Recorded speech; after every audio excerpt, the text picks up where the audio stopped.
Brigade Al-Quds melancarkan operasi kompleks di Tenggara Khan Yunis. Rekaman operasi tersebut tampak dibagikan lewat saluran Telegram mereka pada Selasa 15 Juli 2025. Disebutkan Brigade Al-Quds menghancurkan kendaraan militer Israel yang ada di dekat Universitas Islam di daerah Ma'an. Pasukan Zionis dilumpuhkan menggunakan bom barel yang telah ditanam sebelumnya. Diketahui Al-Quds juga menyerbu area jalan pusat di lingkungan Sujaya, timur kota Gaza. Sayap militan gerakan jihad Islam Palestina itu menggunakan alat peledak yang memiliki kekuatan tinggi. Senjata itu pun telah dimodifikasi sebelum digunakan untuk menyerang pasukan Zionis.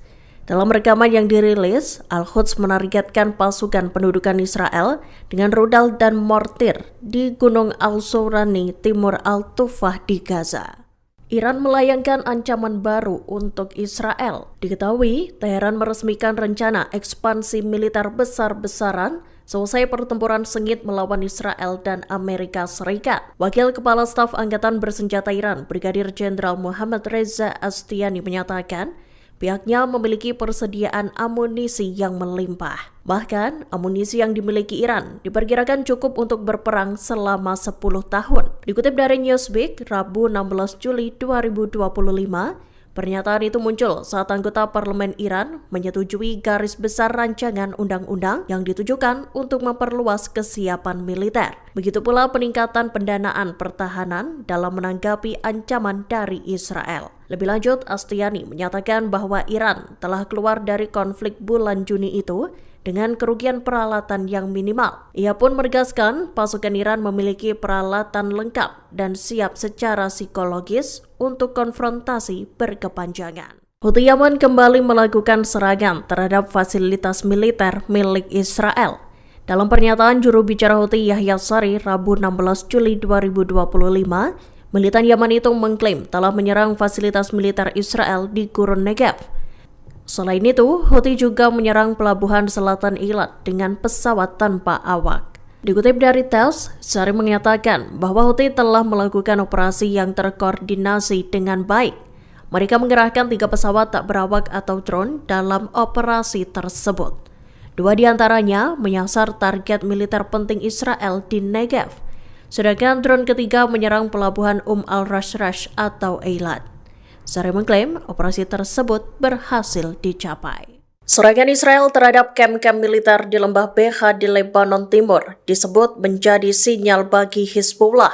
Hal itu diungkap oleh Menteri Pertahanan Israel, Israel Katz, baru-baru ini. Dikutip dari TASS, Rabu 16 Juli 2025, Katz menyatakan bahwa pembangunan kembali pasukan elit Hizbullah Radwan tak dapat diterima. Menurutnya, serangan di Lebanon itu menjadi peringatan bagi Hizbullah. Dikatakan Katz, operasi Israel itu juga merupakan sinyal bagi pemerintah Lebanon yang bertanggung jawab untuk menegakkan perjanjian gencatan senjata di Beirut. Menteri Pertahanan Israel itu lantas menyatakan bahwa negaranya bakal menanggapi setiap upaya Hizbullah untuk membangkitkan pasukan elitnya. Ia mengancam bakal merespons dengan kekuatan maksimal. Ditegaskan Katz, pasukan Zionis IDF akan menyerang setiap pejuang Hizbullah untuk mencegah ancaman apapun terhadap penduduk Israel. Sebelumnya, IDF melaporkan telah melancarkan serangan terhadap kamp-kamp militer pasukan Radwan. Seperti diketahui, pasukan Radwan merupakan unit operasi khusus Hizbullah di lembah Becha, Lebanon.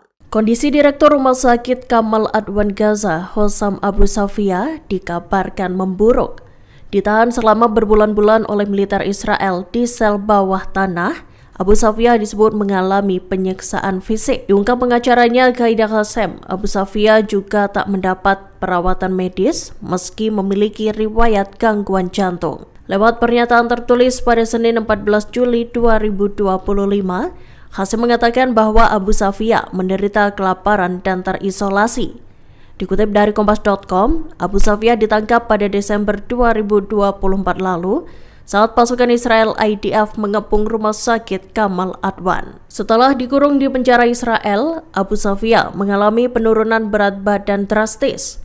Ia kehilangan 40 kg berat badannya dalam waktu kurang dari 7 bulan. Abu Safia juga dipukuli selama 30 menit oleh IDF saat ditahan. Iran menyita sebuah kapal tanker asing di Teluk Oman baru-baru ini. Kepala Pengadilan Provinsi Hormuzgan pada Rabu 16 Juli 2025 menyatakan kapal tanker itu menyelundupkan 2 juta liter bahan bakar. Kapal itu disita lantaran kekurangan dokumen hukum. Dikutip dari Arab News, sebanyak 17 anggota awak kapal telah diamankan. Kasus peradilan lantas dibuka di kantor Kejaksaan Wilayah Jas.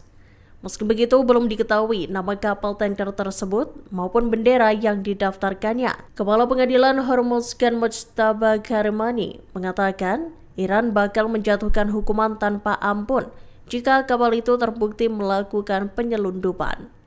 Diketahui Iran sendiri gencar memerangi penyelundupan bahan bakar. Hal itu lantaran Iran memiliki salah satu harga bahan bakar terendah di dunia. Keluarga sandera Israel memutuskan untuk menghubungi Hamas sendiri guna menanyakan nasib perundingan gencatan senjata yang terhenti.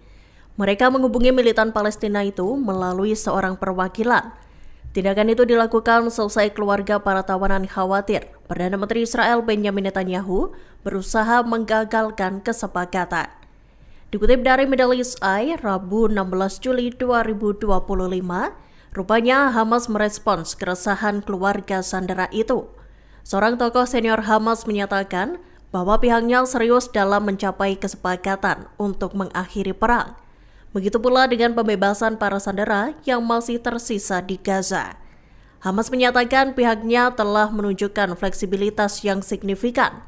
Militan Palestina itu juga menekankan memiliki tanggung jawab positif selama putaran negosiasi. Sedikitnya 21 warga sipil Palestina tewas akibat tembakan yang dilakukan pasukan pendudukan Israel di Khan Yunis. Puluhan warga yang tewas itu termasuk 15 orang yang menghirup gas air mata saat mengantri bantuan.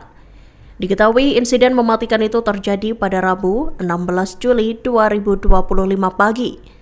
Dikutip dari Wafa, pasukan Israel melesatkan serangan terhadap ribuan orang yang menunggu bantuan kemanusiaan. Mereka menembakkan peluru tajam dan gas air mata yang mengakibatkan banyak korban jiwa. Ini merupakan kali pertama kematian tercatat akibat menghirup gas air mata di pusat distribusi bantuan. Beberapa waktu lalu, kantor HAM PBB menyatakan sebanyak 789 warga Palestina tewas di Gaza sejak akhir Mei.